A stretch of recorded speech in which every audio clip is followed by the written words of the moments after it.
Selamat sore semuanya. Yang saya hormati Pak Dimas dan Bu Wisnu selaku dosen pengampu mata kuliah Landasan Pendidikan. Sebelumnya, saya izin memperkenalkan diri terlebih dahulu. Nama saya Aurelia Aisyah dari Prodi Pendidikan Administrasi Perkantoran dengan NIM 17096250013. Dan hari ini saya akan memaparkan mengenai salah satu materi dasar di dalam Prodi Pendidikan Administrasi Perkantoran yang berjudul Dimensi Ilmu Administrasi serta perbedaan antara administrasi, manajemen, dan organisasi. Video ini saya buat untuk keperluan penilaian akhir semester di mata kuliah Landasan Pendidikan. Dan di sini saya tidak sendiri, terdapat salah satu partisipan yang akan menemani saya di dalam pemaparan materi, yaitu Halo, saya Widya Aulia Pratiwi selaku partisipan, dan di sini saya juga merupakan mahasiswi dari Prodi Pendidikan Administrasi Perkantoran. Tanpa berlama-lama lagi, saya akan lanjut ke dalam sesi pemaparan. Yaitu materi dimensi ilmu administrasi dan perbedaan antara administrasi, manajemen, dan organisasi.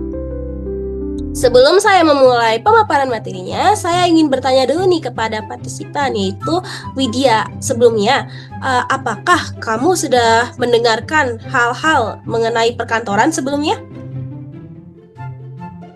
Oke, yang aku tahu mengenai perkantoran itu ada pengelolaan orang-orang di dalamnya. Misalnya ada yang berperan sebagai HRD, nanti juga ada karyawan yang akan membantu dalam hal-hal tertentu. Seperti itu mungkin yang saya mengerti.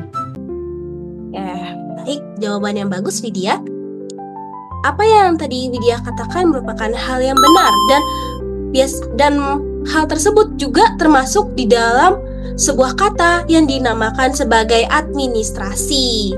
Oke, sebelumnya saya akan membahas mengenai salah satu hal dasar di dalam dimensi ilmu administrasi, yaitu pengertian dari administrasi. Nah, administrasi berasal dari bahasa Yunani yang berarti kegiatan melayani, mengatur, mengelola, dan mengurus untuk mencapai suatu tujuan tertentu secara teratur.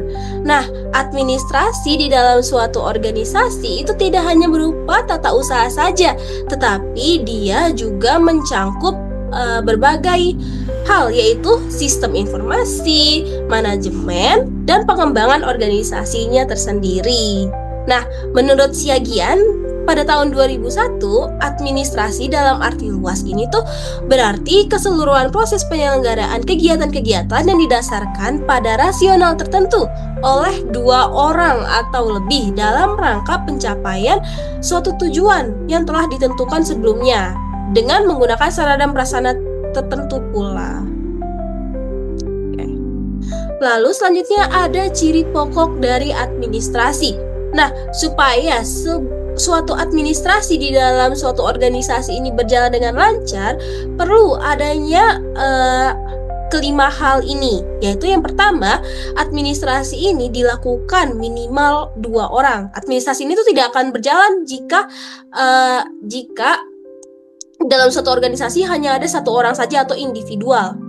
Minimal administrasi untuk bisa berjalan itu harus ada minimal 2 orang atau lebih. Lalu yang kedua, dia melibatkan kerja sama rasional yang bersifat sistematis dan berkesinambungan. Lalu ada pembagian tugas yang jelas ataupun pembagian job desk di dalam suatu perusahaan. Jadi tuh pastinya di dalam suatu perusahaan atau organisasi kita tuh melihat kalau ada karyawan yang tidak mengerjakan job desk semuanya, pasti dibagi dong sesuai keahliannya masing-masing. Seperti si A itu tuh bekerja di bagian desain, atau terus ada juga si B bekerja di bagian administrasi atau di bagian Excel ataupun mengelola data. Dan hal tersebut itu tuh disebut sebagai administrasi juga, teman-teman. Dan yang kelima yaitu berorientasi pada tujuan bersama. Administrasi ini tuh harus berjalan dan harus sesuai pada tujuan bersama juga, teman-teman. Lalu selanjutnya ada ruang lingkup administrasi. Ada 5. Nah, yaitu yang pertama menghimpun, yaitu mengusahakan segala hal itu tersedia gitu loh, dengan segala keterangan dan siap ketika dibutuhkan. Lalu yang kedua ada mencatat, yaitu pencatatan yang berisi keterangan-keterangan berupa tujuan yang dapat dibaca, disimpan, dan dikirim. Lalu yang ketiga ada mengelola. Nah, mengelola ini tuh dia tuh bermaksud yaitu menyajikan di dalam bentuk yang bermanfaat. Lalu ada mengirim, yaitu menyimpan dengan berbagai cara dengan berbagi cara dan alat dari satu pihak ke pihak yang lain.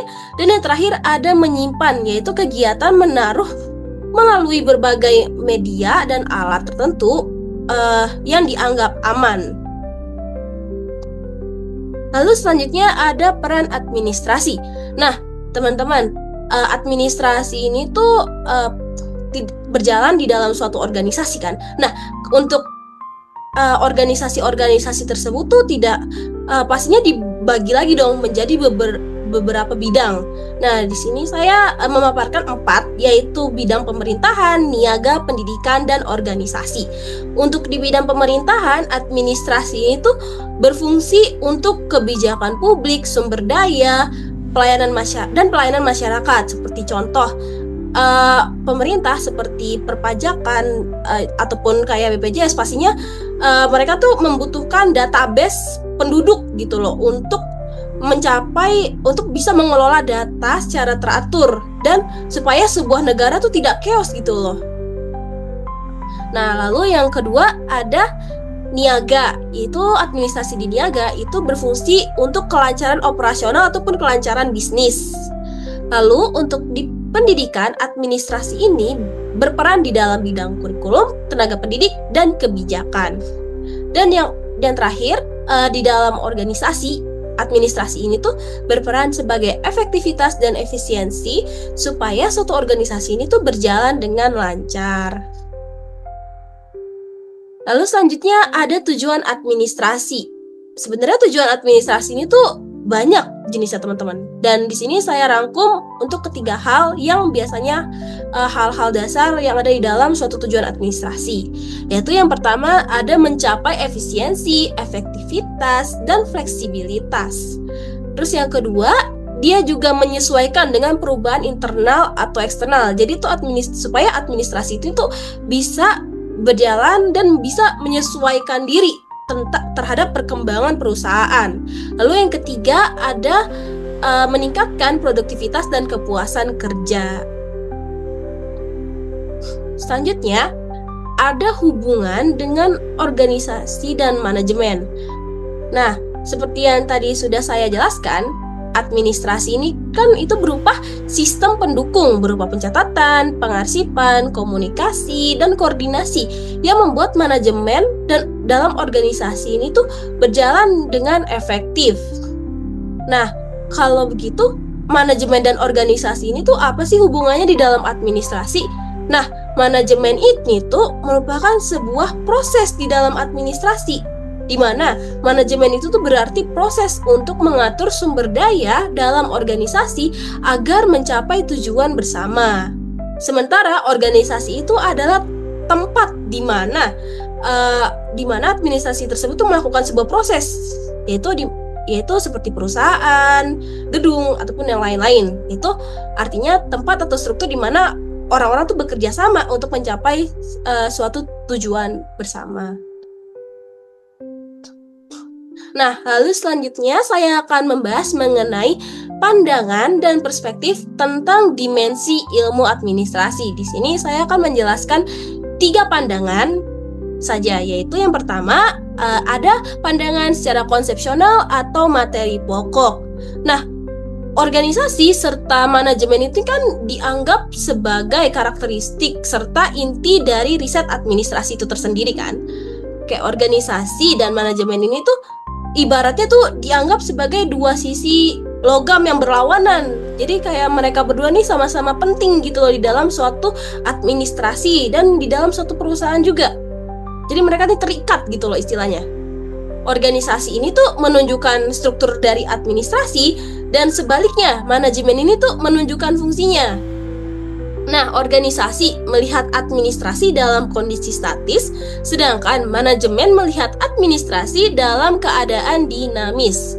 Inti dari administrasi ini tuh merupakan manajemen, karena manajemen merupakan kegiatan menggapai tujuan bersama dan juga untuk menggerakkan orang lain supaya melaksanakan aktivitas mencapai tujuan bersama. Nah, kalian bisa bayangin aja dong kalau misalnya administrasi ini kan merupakan tahapan-tahapan, ibarat kayak kalian tuh lagi main game dan kalian masih di level 1, kalian mau menuju ke level 10, tapi kalian tuh gak berproses gitu loh, gak mau jalan gitu. Nah, ibarat tuh proses yang kalian lakukan untuk mencapai level 10 itu adalah manajemen gitu loh. Jadi tanpa adanya manajemen yang baik, kalian tidak akan bisa menggapai level 10 itu, kalian tidak akan bisa mencapai sebuah tujuan gitu di dalam suatu organisasi. Karena itulah manajemen dan administrasi merupakan dua hal yang saling terikat dan merupakan prasyarat untuk mencapai suatu organisasi yang bersifat teratur gitu. Dan juga karena manajemen ini kan merupakan kegiatan menggapai tujuan bersama, pastinya ada dong penggerak di balik organisasi tersebut. Nah, biasanya penggerak itu disebut sebagai kepemimpinan atau pemimpin. Nah, dinamika aktivitas administrasi di dalam organisasi ini kan digerakkan oleh seseorang yang disebut administrator ataupun manajer untuk menggerakkan karyawan-karyawan ataupun sumber daya ke dalam level yang lebih tinggi lagi gitu, supaya tujuannya itu bisa tercapai. Nah, orang yang menempati posisi pada top level untuk organisasi publik ini tuh dia terkadang menggunakan istilah administrator. Nah, sebaliknya kalau misalnya organisasi bisnis cenderung dia tuh menggunakan kata manajer. Nah, makanya kan kayak kalian nih di FEB biasanya kan kalau misalnya kayak ditanya cita-cita kamu apa? Mau jadi manajer. Nah, itu kan nyebutnya pemimpin kan. Nah, administrator merupakan pimpinan puncak yang mengerahkan serta menggerakkan organisasi untuk menggapai tujuannya. Nah, untuk menggapai tujuan tersebut pastinya karyawan-karyawan pasti itu sangat bergantung kepada keahlian pimpinan organisasi gitu, dalam menggerakkan organisasi dengan mendayagunakan sumber daya serta sarana secara efisien dan efektif. Tanpa nih, kalau misalnya pemimpin kalian ini tuh bukan orang yang ahli dan tidak menggerakkan organisasinya secara efektif, kalian kebayang dong kehilangan arahnya tuh kayak gimana. Pasti kalian merasa kehilangan arah, kalian bingung untuk melakukan administrasi di organisasi. Karena itulah peran pemimpin itu sangat dibutuhkan di dalam suatu perusahaan atau organisasi, teman-teman. Nah, berdasarkan yang tadi saya jelaskan, dimensi studi administrasi secara konsepsional atau materi pokok ini tuh terdiri dari 5 hal penting ini, teman-teman. Yang pertama, ada organisasi. Yang kedua, manajemen. Yang ketiga, ada kepemimpinan. Yang keempat, ada pengambilan keputusan. Dan yang kelima, ada komunikasi atau hubungan manusia. Lalu selanjutnya ada pandangan yang kedua, yaitu berdasarkan subjek pelaku. Nah, jika dilihat dari sifat atau tempat di mana ilmu administrasi tersebut ditetapkan, kita bisa membedakan sifat ilmu administrasi tersebut ke dalam 2 bidang, yaitu administrasi publik, yaitu public administration, dan administrasi privat atau private administration. Nah, kegiatan-kegiatan administrasi publik ini tuh biasanya berhubungan dengan kepentingan publik, seperti contoh kepentingan negara juga. Umumnya dilakukan oleh negara atau pemerintah. Karena pastinya seperti BUMN ataupun hal-hal ataupun BPJS, ataupun kantor perpajakan itu pastinya bersifat publik kan, dan harus diketahui oleh elemen-elemen masyarakat gitu. Maka dari itu, administrasi publik ini juga lebih dikenal sebagai administrasi negara. Lalu yang kedua, ada administrasi privat atau private administration. Nah, kegiatan-kegiatan administrasi privat itu biasanya berhubungan dengan kepentingan bisnis. Nah, biasanya kan kepentingan bisnis ini kan tidak langsung terjun ke publik kan, dan tidak harus menginvitekan elemen-elemen dari publik gitu loh. Biasanya ini tuh restricted atau terbatas gitu, hanya untuk beberapa elemen-elemen saja.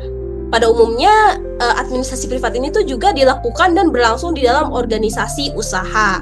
Nah, maka dari itu administrasi privat ini tuh juga lebih dikenal sebagai administrasi bisnis atau administrasi niaga.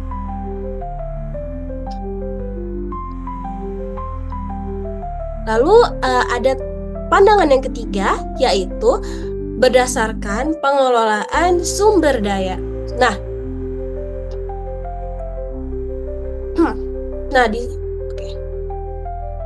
Jika dilihat dari cara pengelolaan kegiatan kerjasama, maka administrasi yang terdapat di semua aktivitas kerja ini tuh ataupun di dalam organisasi itu dapat dibedakan menjadi 3. Itu administrasi utama yang umumnya kita lihat itu ada manajemen personel, manajemen perkantoran, dan manajemen keuangan.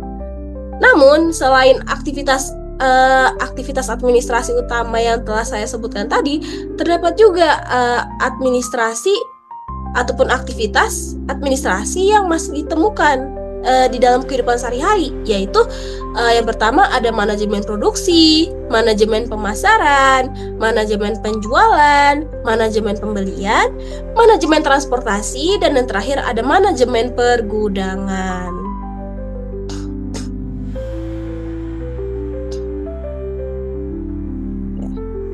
Nah, selanjutnya, selain dari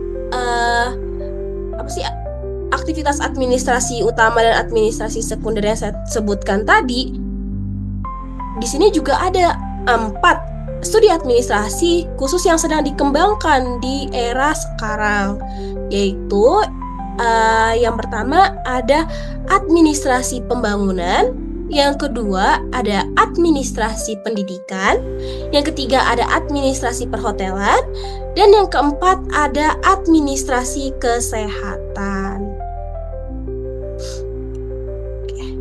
Lalu selanjutnya ada unsur ilmu administrasi. Administrasi ini juga memiliki unsur-unsur penting, teman-teman. Untuk poin yang pertama dan kedua, yaitu organisasi manajemen, tadi saya sudah bahas, dan pastinya kalian juga sudah tahu kalau misalnya ketiga hal ini tuh saling berikatan dan berkaitan. Namun selain organisasi dan manajemen, masih terdapat unsur-unsur ilmu administrasi lainnya, yaitu yang pertama ada komunikasi, lalu ada kepegawaian, ada keuangan, pembekalan, tata usaha, dan yang terakhir ada hubungan masyarakat. Nah, ke-8 unsur-unsur ilmu administrasi itu merupakan unsur-unsur yang penting di dalam suatu administrasi. Nah, selain unsur, ilmu administrasi ini juga memiliki sifat-sifatnya. Yaitu sifat dari ilmu administrasi ini yang pertama adalah terdiri dari sekelompok orang. Nah, kalau misalnya di dalam administrasi yang seperti saya jelaskan di awal-awal tadi, administrasi ini tuh tidak bisa berjalan sendirian. Dia harus berjalan dengan 2 orang atau lebih, seperti dan itu tuh sesuai dengan sifat ilmu administrasi yang pertama ini, teman-teman. Lalu yang kedua yaitu ilmu administrasi ini tuh berisi kegiatan yang sistematis. Jadi tuh administrasi itu juga bersifatnya terstruktur gitu dan tidak berantakan. Lalu yang ketiga, di dalam ilmu administrasi, karena dia memiliki kegiatan yang terstruktur dan sistematis, pastinya juga ada pembagian tugas atau job desk-nya di dalam administrasi, supaya dia tuh bisa menopang administrasi ke dalam bentuk yang efisien. Lalu yang terakhir, ini juga merupakan komponen yang paling penting dari ketiga hal yang saya sebutkan, yaitu administrasi ini tuh harus memiliki tujuan yang pasti dan disetujui oleh semua belah pihak. Dan keempat hal ini merupakan persyaratan supaya administrasi tersebut bisa berjalan dengan lancar dan mencapai suatu tujuan secara sistematis dan terstruktur. Oke, lalu yang terakhir di sini ada pandangan dan hubungan antara ilmu administrasi dan manajemen. Nah, administrasi memiliki ruang lingkup yang lebih luas dibandingkan manajemen. Manajemen merupakan bagian inti dari administrasi. Bagian penting dari administrasi. Manajemen merupakan bagian inti dari administrasi yang berfungsi sebagai alat pelaksana utama. Nah, di dalam penerapannya, administrasi dan manajemen ini tidak dapat dipisahkan seperti yang sudah saya jelaskan di sebelumnya, yaitu tanpa adanya manajemen yang lancar ataupun proses, administrasi ini tuh tidak akan terjadi. Begitu pula sebaliknya gitu loh, proses tanpa pengarahan yang tepat itu juga tidak akan berhasil, teman-teman. Di sini juga diperkuat, yaitu menurut Dalton M. McFarland dalam bukunya yang berjudul Management Principles and Practices, administrasi ini tuh berhubungan dengan penentuan tujuan pokok serta kebijaksanaan. Sedangkan manajemen berkaitan dengan pelaksanaan kegiatan untuk mencapai tujuan tersebut.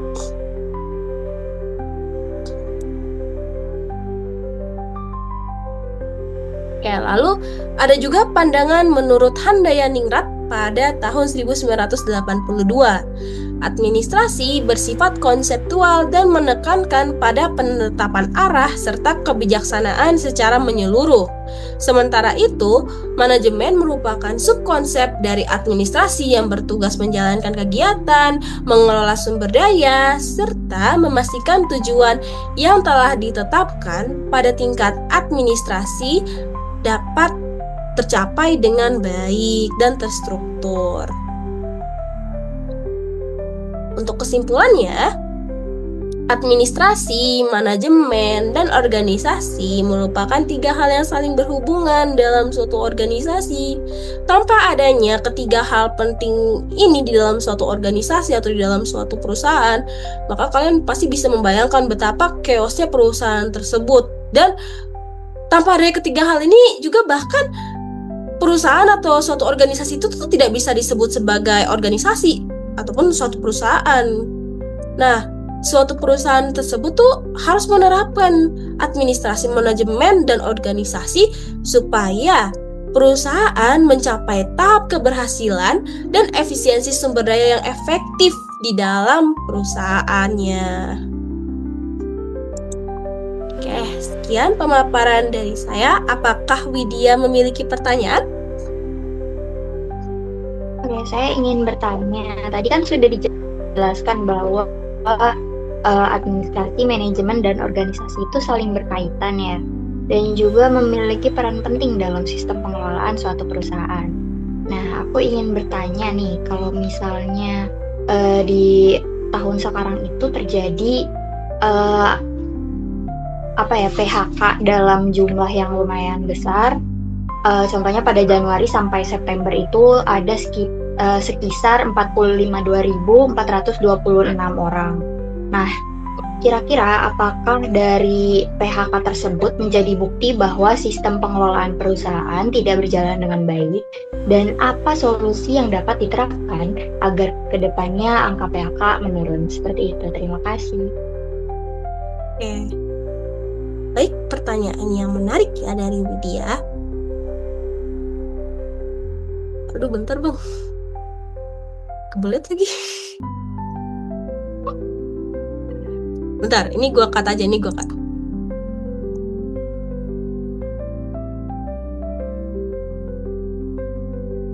Bentar. Aduh.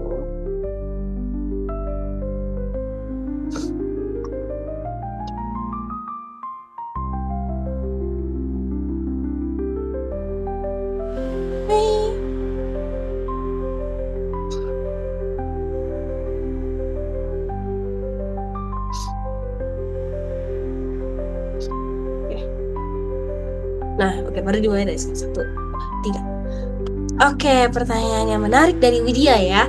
Nah, soal apakah PHK atau artinya tuh pemutusan hubungan kerja ya, itu otomatis jadi bukti kegagalan total sistem pengelolaan perusahaan atau tidak? Jawabannya itu tuh sebenarnya belum tentu gitu loh. Memang PHK itu tuh sering banget gitu loh. Jadi sinyal merah yang menunjukkan adanya masalah serius di dalam suatu perusahaan, entah dari sisi keuangan, strategi bisnis yang kurang pas, atau bahkan efisiensi perusahaan yang menurun. Nah, kalau PHK massal terjadi karena perusahaan nggak bisa bersaing, salah investasi, atau manajemen SDM-nya itu kacau balau, nah, di situ jelas sistem pengelolaan di dalam organisasi tersebut yang bermasalah, Widya. Tapi ada kalanya PHK itu juga adalah langkah yang harus diambil gitu loh di dalam suatu perusahaan sebagai respon terhadap kondisi eksternal yang nggak bisa dihindari, seperti resesi global, disrupsi teknologi, atau perubahan regulasi yang seperti contoh diterapkan pada pemerintahan Prabowo yang kemarin itu kan, yaitu PHK massal yang diterapkan. Nah, di dalam kasus ini tuh PHK nih bisa menjadi satu-satunya pilihan dan bisa jadi bagian dari upaya restrukturisasi yang diperlukan untuk menyelamatkan perusahaan secara keseluruhan gitu loh. Bukan murni kegagalan internal saja.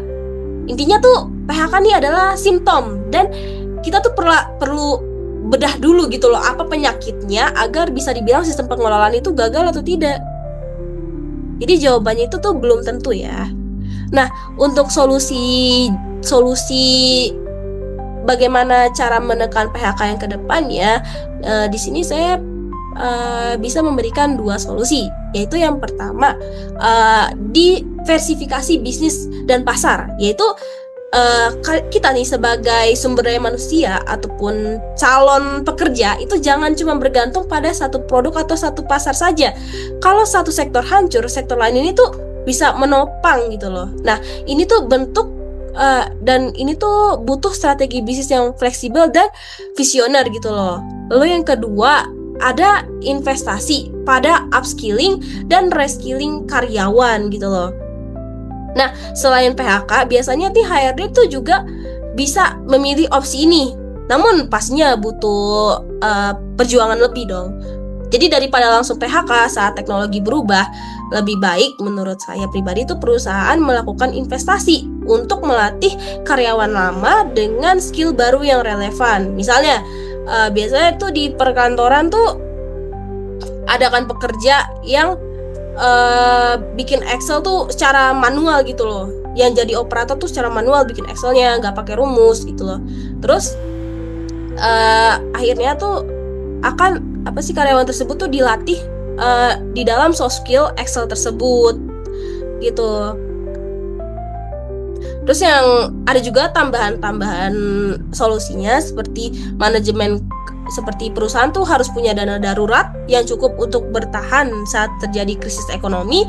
Dan ada juga sebelum PHK perusahaan itu tuh bisa menawarkan hal lain gitu loh di dalam kontrak kepada orang yang ingin di PHK ini, antara pengurangan jam kerja sementara, cuti tanpa gaji dengan jaminan kembali bekerja, ataupun pengalihan sementara ke departemen yang lebih sibuk. Begitu sekiranya untuk solusi-solusi yang bisa saya sampaikan. Apakah sudah jelas, Widya? Sudah jelas, Aurel. Terima kasih. Oke. Baik. Sekiranya pemaparan yang telah saya sampaikan sudah sampai ke tahap penghujung. Sebelumnya saya meminta maaf jika saya memiliki kesalahan kata atau sebagainya, dan saya mengucapkan terima kasih sebesar-besarnya kepada Widya Aulia Pratiwi karena telah memerhatikan pemaparan saya dari awal hingga akhir. Oke, sekian pemaparan dari saya. Mohon maaf apabila terdapat kesalahan kata. Assalamualaikum warahmatullahi wabarakatuh.